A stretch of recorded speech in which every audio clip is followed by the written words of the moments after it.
100 বছর প্রাচীন খিদিরপুর জগন্নাথ মন্দিরের রথযাত্রা উৎসব। এতদিন নর্দার্ন পার্কে মাসির বাড়িতে ছিলেন জগন্নাথ দেব। এবার ফের মন্দিরে ফেরার পালা। শুক্রবার উল্টো রথযাত্রা উৎসবের শুভ সূচনা করেন মুখ্যমন্ত্রী শুভেন্দু অধিকারী। জগন্নাথ দেব, বলরাম, সুভদ্রাকে পুষ্প অর্পণ করেন মুখ্যমন্ত্রী। এরপর ফল অর্পণ করে পুজো দেন তিনি। পুজো শেষে অপরাধের বিরুদ্ধে সরকারের জিরো টলারেন্স নীতির হুঁশিয়ারি মুখ্যমন্ত্রী। তিনি বলেন, সরকারি কর্মচারী, পুলিশ কর্মীদের বিরুদ্ধে সরকারি ব্যবস্থা আরও মজবুত করা হবে। কোনো অভিযোগ এলেই গ্রেফতার করা হবে এবং সাসপেন্ড করা হবে। টোল ফ্রি নম্বরও চালু করা হচ্ছে। একটা গাড়ির কাছ থেকে টাকা তুললে দুটোকে সাসপেন্ড করেছি, অ্যারেস্ট করব এবং সরকারি কর্মচারী, পুলিশ কর্মীদের বিরুদ্ধে যে সরকারি ব্যবস্থা আছে তাকে আরো মজবুত বানাচ্ছি। একদম আমার কাছে মেসেজ ডাইরেক্ট এলেই সাসপেন্ড হবে, অ্যারেস্ট হবে। টোল ফ্রি নাম্বারও চালু হচ্ছে।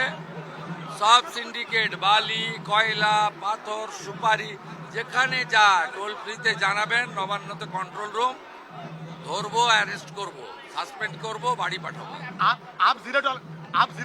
কালকে আমার কাছে বিকেলে এসছে, আমি রাতেই সাসপেন্ড করেছি মোটর ভেহিকেল ইন্সপেক্টর। কোনো ছাড়াছাড়ির সিন নেই, সব বন্ধ, হাত পাতা বন্ধ। মুখ্যমন্ত্রীর আগমনে খুশি মন্দির কর্তৃপক্ষ।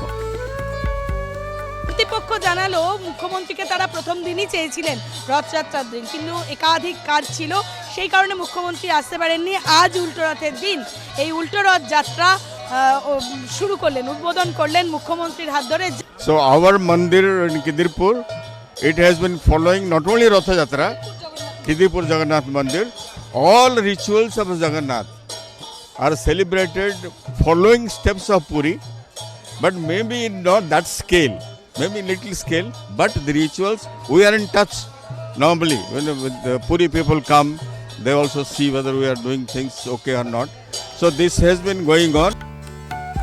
এদিন উল্টো রথযাত্রা উপলক্ষে উৎসব মুখর হয়ে ওঠে মন্দির চত্বর। বহু ভক্তের ঢল নামে মন্দিরে। মুখ্যমন্ত্রীর আগমন যেন আরও বিশেষ করে তোলে উৎসব।